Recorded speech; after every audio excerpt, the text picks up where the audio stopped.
avec notre arrivée à Lyon dans ce nouveau campus, nous sommes désormais au cœur de la ville de Lyon. Et EM Lyon a décidé d'ouvrir un cycle de conférences sur le thème de la ville durable. Est-ce que vous auriez quelques mots rapides à nous donner comme définition de la ville durable en tant qu'ODD de l'ONU ? Alors, quand on m'a dit que ça allait être le thème introductif de cette intervention, j'ai demandé si l'ONU avait une définition normative et opposable de la ville durable. Je confesse ne pas avoir été regardé. Je ne sais pas si vous avez été regardé. Alors, ils en ont une qui décrit 4 critères principaux.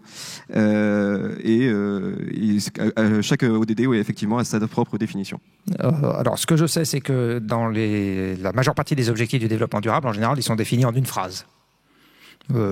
Autoriser un accès à l'eau pour chacun, éradiquer la pauvreté, je ne sais pas quoi, etc. Alors en fait, quand on regarde un peu la manière dont le monde fonctionne, on se rend compte que malheureusement, dans les 17 objectifs du développement durable, chacun des 17 est antagoniste à au moins un des 16 restants. D'accord ?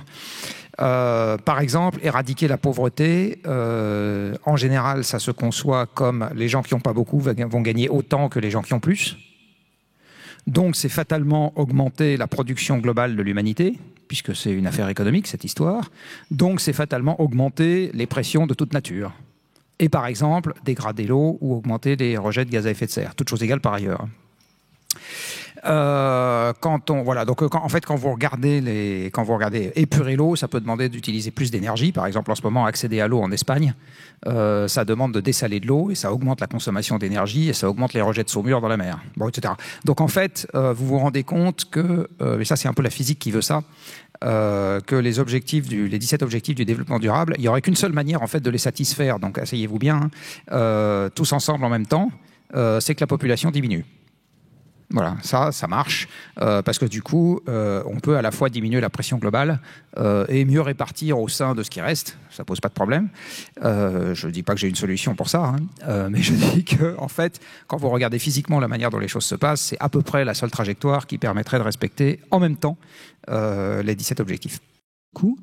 Entrons dans le vif du sujet. La décroissance est souvent proposée comme une solution pour respecter les limites planétaires. Vous affirmez que la décroissance matérielle est déjà là. Cette décroissance, est-ce qu'il faut l'encourager, l'accélérer, ou plutôt viser ce que certains appellent une croissance verte ?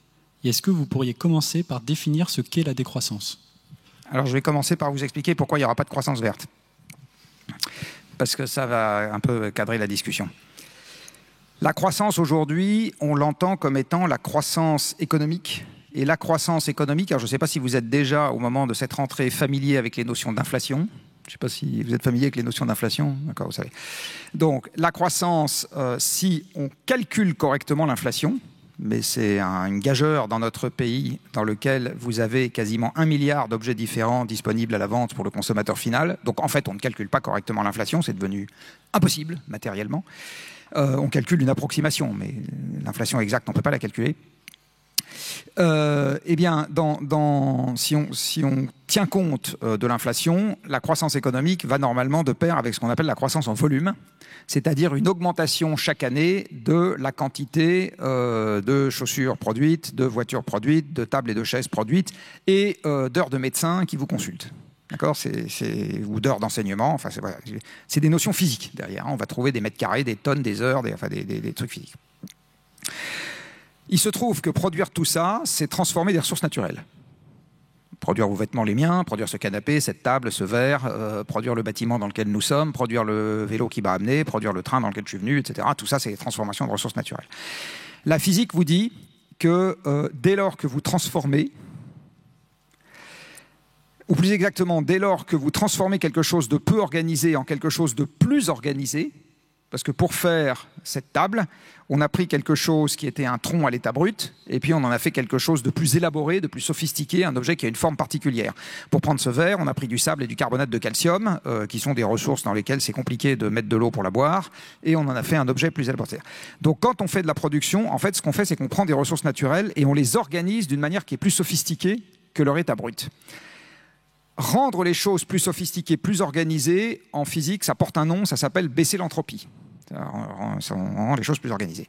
Et il y a un grand principe en thermodynamique qui vous dit que l'entropie globale dans un système clos ne peut que croître. Donc à partir du moment où vous diminuez l'entropie dans le système organisé de l'économie humaine, ça veut dire qu'à l'extérieur de ce système, vous l'augmentez encore plus que ce que vous l'avez diminué à l'intérieur du système. Or, l'entropie, c'est la définition du désordre en physique. Donc, ce que je viens de vous dire, c'est que la physique impose qu'à partir du moment où vous faites une économie humaine organisée de plus en plus grosse, vous augmentez à l'extérieur de cette économie le désordre de manière inexorable. Et augmenter le désordre, ça s'appelle polluer. Ça s'appelle rendre à l'extérieur précisément des choses qui étaient organisées, moins organisées. Donc ça veut dire qu'il y a moins d'êtres vivants élaborés, ça veut dire qu'il y a moins, etc. Ça veut dire que les actifs naturels se dégradent. Donc la croissance verte, stricto sensu, au sens où on pourrait faire croître une économie humaine organisée en étant vert, c'est-à-dire corrélativement en diminuant le désordre à l'extérieur de cette économie, c'est physiquement impossible. Alors les physiciens vous diront, oui mais la Terre n'est pas un système clos, la Terre est un système ouvert qui communique avec l'espace, ce qui est tout à fait vrai, en recevant de l'énergie du Soleil, ce qui est tout à fait vrai. Sauf que en fait, la vitesse à laquelle la Terre peut exporter dans l'espace, via le rayonnement infrarouge, le désordre supplémentaire qu'on crée en dehors du système humain, ça ne va pas assez vite pour éviter que l'environnement se dégrade, pour le dire autrement. Donc en fait, penser qu'on va pouvoir faire croître le système humain organisé en faisant décroître à l'extérieur de ce système les pollutions de toute nature, on peut les substituer. On peut en diminuer une au prix d'une augmentation d'autres. Mais penser qu'on va toutes les diminuer en même temps, ça ne marche pas. La seule façon de faire ça, j'en reviens à ce que je disais tout à l'heure, c'est de diminuer la population humaine. Voilà, sinon, physiquement, ça ne marche pas. Et encore une fois, je ne dis pas que j'ai de solution simple pour ça. Je ne suis même pas sûr d'avoir une solution complexe. On entend parfois que l'innovation est notre meilleur espoir pour lutter contre le dérèglement climatique.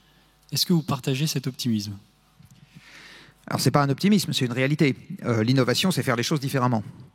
Mais enfin, vous pouvez dire que quelqu'un qui n'habite plus chez lui, dans une maison en dur, et qui habite dans une tente sous le pont qui est là-bas, il a innové. Hein. D'accord ? Bah oui, il a innové. Bon. Donc, l'innovation, tout le monde s'en fait l'idée que c'est nécessairement, je garde tout ce que j'ai, plus je rajoute d'autres trucs qui font que j'ai réglé des problèmes. Bah, c'est pas nécessairement ça, l'innovation. Donc, si on prend l'innovation au pied de la lettre, qui est faire les choses différemment, ça oui, il va y avoir plein d'innovations dans le monde de demain. Si on utilise une formule qui est souvent restrictive, en fait très proche de la croissance verte, de l'innovation qui est, je trouve, des gimmicks techniques qui font que l'organisation sociale globale n'a pas à changer. Et je me débrouille pour que mes innovations techniques me permettent de résoudre mes problèmes, ça je vous dis non, malheureusement ça ne va pas se passer comme ça, ou ça ne va pas se passer que comme ça. Donc on ait besoin d'innovation technique, j'ai pas le moindre doute là-dessus. Par contre, de penser, parce que c'est souvent ça le fond qui va derrière, que l'innovation technique, elle est autoréalisatrice d'une amélioration du sort global de l'humanité. Ça a été vrai tant qu'on était 1 milliard et que l'innovation technique nous a amené la machine à laver. Ça devient beaucoup moins vrai maintenant qu'on est 8 milliards et que l'innovation technique nous amène l'intelligence artificielle pour s'abuser avec ChatGPT, les voyages dans l'espace de Monsieur Bezos ou je ne sais pas quoi. Donc, en fait, l'innovation technique, elle n'a pas de morale. Elle est totalement amorale au sens premier du terme. Elle n'a pas de morale. Donc dire laissez les ingénieurs ingénierer et tout va bien se passer, non. Malheureusement, ça ne peut pas se passer comme ça. Qu'est-ce qui va se passer à l'avenir dans un monde dans lequel le pétrole baisserait de manière subie ? Il va se passer une partie de l'évolution que je viens d'évoquer. Alors pour le moment, c'est déjà le cas. Il faut savoir qu'à date, le maximum historique de la production mondiale de pétrole, c'était 2018. 1 an avant le Covid, hein. C'était pas 2020, c'était même pas 2019, c'était 2018, le maximum historique. Depuis, la production elle est légèrement inférieure et les travaux qu'on a fait au Shift Project nous montrent que d'ici à 2050, ça devrait très fortement diminuer, environ d'un facteur 2, sous seule contrainte géologique. Je dis bien sous seule contrainte géologique. Je ne parle pas des contraintes climatiques, c'est juste que comme il faut 50 à 300 millions d'années pour faire du pétrole, le pétrole, quand on le pompe du sous-sol, s'épuise, et à un moment, il y en a moins, et quand il y en a moins, vous en pompez moins, c'est un peu comme ça que ça marche. Qu'est-ce qui se passe dans un monde dans lequel on n'anticipe pas ça ? On continue à faire grossir les villes, etc. Il se passe l'extrême droite au pouvoir, je pense. C'est-à-dire qu'on crée une déshérence économique croissante dans une frange croissante de la population, et en particulier des anciennes classes moyennes qui verront leurs conditions baisser. jusqu'au moment où socialement ça pètera. Voilà, c'est comme ça que je... Alors, et ça pètera socialement avant qu'on n'ait plus rien à manger. Ça me paraît absolument évident aussi. Est-ce qu'il y a un moyen d'éviter ça ? Il y a en tout cas un moyen, j'ai envie de dire, d'affronter la situation plutôt que de la laisser filer. Pour revenir sur ce que je viens de vous dire, je vous rappelle que les élections ne sont passées qu'il y a 3 mois, que la prochaine dissolution de l'Assemblée, ça sera peut-être dans 9. Non, je vous rappelle. Et que la constitution de l'électorat ne change pas en 9 mois. Ça ne change pas en 9 mois. Ça change en 5 ou 20 ans. Et ça change parce qu'on souhaite que ça change. Ça ne change pas en 9 mois. Donc, pour en revenir à ce que je disais, c'est évident qu'une évolution non comprise qui rend la vie de plus en plus désagréable pour un nombre croissant de gens, même si ça reste très agréable par rapport à ce qu'était la vie d'un paysan français du XVIIIe siècle. D'accord ? Même si... Parce que les personnes qui sont dans leur tente sous le pont, là-bas, ont quand même une espérance de vie supérieure à celle d'un paysan français du XVIIIe siècle. Bon. Et oui. Mais c'est pas du tout comme ça qu'elle voit la situation, à juste titre, quand elle voit ce qui se passe autour d'elle. Et le fait de ne pas se préoccuper de la situation, ça nous amènera, à mon avis, des désagréments politiques et sociaux très significatifs avant qu'on meure tous de faim. Je pense que c'est ça la première manifestation qui va se produire. Justement, puisque vous parlez de politique, avec le Shift Project, dont vous êtes le cofondateur, vous avez organisé, pour les dernières élections européennes, une audition avec tous les différents partis. Cependant, vous aviez déjà répété plusieurs fois que votre cible au Shift Project, ce n'était pas les politiques, mais plus la société civile. Dans ce cas, pouvez-vous, dans un premier temps, rappeler pourquoi vous dissociez ces objectifs, et donc de cibler la société civile, et ensuite, pourquoi avoir organisé ce débat au sein du Shift Project ? Alors, tant que nous serons en démocratie, et pour continuer dans les choses désagréables, ce n'est pas garanti pour l'éternité. Je vous rappelle que c'est une construction politique très récente, la démocratie, au regard de l'âge de l'humanité. Homo sapiens sapiens a à peu près 20 000 ans. La sédentarisation de notre espèce a à peu près 10 000 ans. La démocratie, ça a à peu près 2 siècles. On ne peut pas considérer que la démocratie athénienne ou romaine, qui était une poignée de privilégiés assis sur une armée d'esclaves, était vraiment une démocratie. D'accord ? C'était une démocratie au sein des privilégiés, en très petit nombre. La démocratie de masse, celle que nous avons actuellement dans notre pays, où chaque citoyen a le droit de vote, sauf les gens qui sont privés, sous tutelle ou je ne sais pas quoi, c'est-à-dire une toute petite minorité, c'est quelque chose de très récent. Et incidemment, c'est arrivé dans les périodes d'abondance que nous a permis l'énergie. Donc, tant que nous sommes en démocratie, nous sommes dans un système remontant. Vous aurez probablement ici un certain nombre d'interventions de gens qui travaillent en entreprise. Alors une entreprise, je connais un tout petit peu puisque j'en ai une, plus exactement j'en co-dirige une. C'est un système qui est quand même une petite dictature, une entreprise. Les gens qui rentrent à Carbone 4, ils sont priés de faire le conseil que fait Carbone 4 ou de vendre les produits financiers ou exactement les données que fait Carbone 4 Finance. Ils ne sont pas embauchés pour cultiver des carottes ou coudre des vêtements. D'accord ? Donc, s'ils cultivent des carottes ou ils cousent des vêtements sur leurs heures de travail, on les fiche dehors. Non, c'est sympa, on ne fait pas ça tout de suite. Mais donc, voilà, c'est une entreprise, c'est quand même un endroit dans lequel vous avez un chef, un vrai chef, ou une vraie chef, avec des règles à respecter. Puis si vous ne les respectez pas, il y a une sanction. Dans notre vie civile, ce n'est pas du tout comme ça que ça marche. C'est l'exact inverse.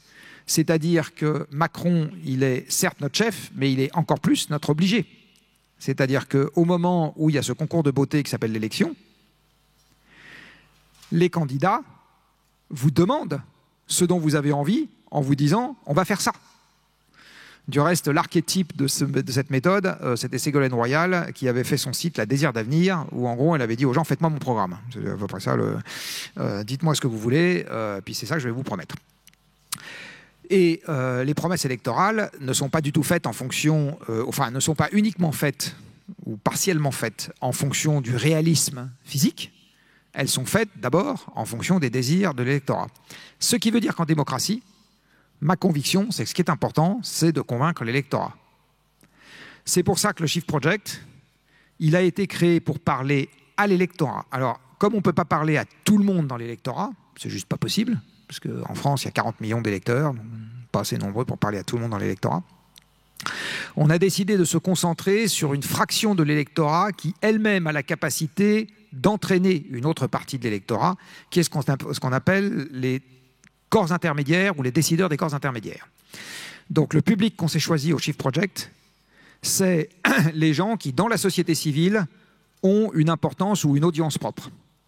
Donc c'est le monde économique, c'est le monde académique, c'est éventuellement le monde religieux, c'est, et dans le monde académique, il y a le monde de la recherche, c'est le monde associatif. Voilà. Donc c'est les gens qui ont eux-mêmes une audience propre, parce que si on arrive à convaincre un dirigeant d'association que tel sujet est important ou qu'il a une manière de s'y prendre, etc., si on arrive à convaincre une profession que notre sujet est intéressant et qu'elle a une manière de s'en emparer, etc., eh bien, on crée dans la société civile le début d'un consensus qui, derrière, débouchera peut-être sur le fait qu'on retrouvera ce consensus dans les constructions politiques. Et la seule chose qui survit aux alternances électorales, c'est les consensus. C'est la seule chose qui survit. Par exemple, il y a un consensus dans ce pays sur le fait qu'on paye des impôts. Alors après, les gens peuvent s'engueuler en disant « ça serait bien d'en payer plus, ça serait bien d'en payer moins ». Personne ne propose de supprimer totalement l'impôt. Enfin, aussi, il va y avoir quelques personnes qui le proposent, mais voilà, très peu. C'est pareil pour la Sécu. Il y a des gens qui vous disent un peu plus, un peu moins, il ne faut pas rembourser machin, etc. Personne ne propose dans ce pays de supprimer la Sécu. Juste pour rebondir rapidement aussi, puisque vous avez parlé de choix d'entreprise, pendant nos recherches pour préparer cette conférence, on s'est penché sur les entreprises qui finançaient le Shift Project et on a trouvé BNP Paribas, qui a été la première banque à être mise en examen pour financement d'énergie fossile. Comment est-ce que vous réussissez à leur donner la bonne direction dans la transition énergétique, ou est-ce que vous essayez même pas, peut-être, vu qu'ils vous financent? Alors, on n'essaie même pas. Ce qu'on fait au niveau du Shift Project, c'est on est transparent. Donc, on dit qui on est, on dit ce qu'on cherche, on dit ce qu'on veut faire. Et s'il y a une entreprise dont des observateurs extérieurs pensent qu'elle n'est pas raccord avec ce qu'on fait, qui veut quand même nous donner de l'argent, on le prend, mais avec un gros filet de sécurité qui est qu'on ne se met jamais en position d'être dépendant de son argent. Dit autrement, au Shift Project, on considère qu'on doit pouvoir perdre quelques mécènes sans que ça nous tue. D'accord ? Donc en fait, on diversifie les gens qui nous donnent de l'argent suffisamment pour que si jamais, et c'est arrivé dans le passé, je peux vous donner quelques entreprises qui ont claqué la porte en disant ce que vous faites, ça ne nous plaît pas. Il y a eu Schneider, il y a eu Saint-Gobain, il y a eu BNP justement, qui a claqué la porte, puis qui est revenu, mais qui reclaquera peut-être la porte. Il y a eu le Crédit Agricole. Donc à chaque fois, il y a eu des entreprises qui ont dit on vous donne de l'argent, puis à un moment on vous en donne plus. C'est la vie. Voilà. Est-ce que quand les entreprises nous donnent de l'argent, on leur dit du coup on va vous servir la soupe et dire exactement ce que vous avez envie qu'on dise? Non, absolument pas. On va continuer à dire exactement ce qu'on pense, et puis si ça vous plaît pas, vous partirez. C'est lié au fait qu'on ne peut rien construire de solide en n'étant pas raccord avec les gens de notre écosystème rapproché. Donc nous, ce qu'on souhaite, c'est que les gens de notre écosystème rapproché se sentent globalement confortables avec ce qu'on raconte. Et si de temps en temps, il y en a un qui veut mettre un doigt alors que son activité n'est pas raccord avec ce qu'on raconte, on prend le doigt, encore une fois, en considérant d'entrée de jeu que c'est un doigt qu'on finira probablement par perdre.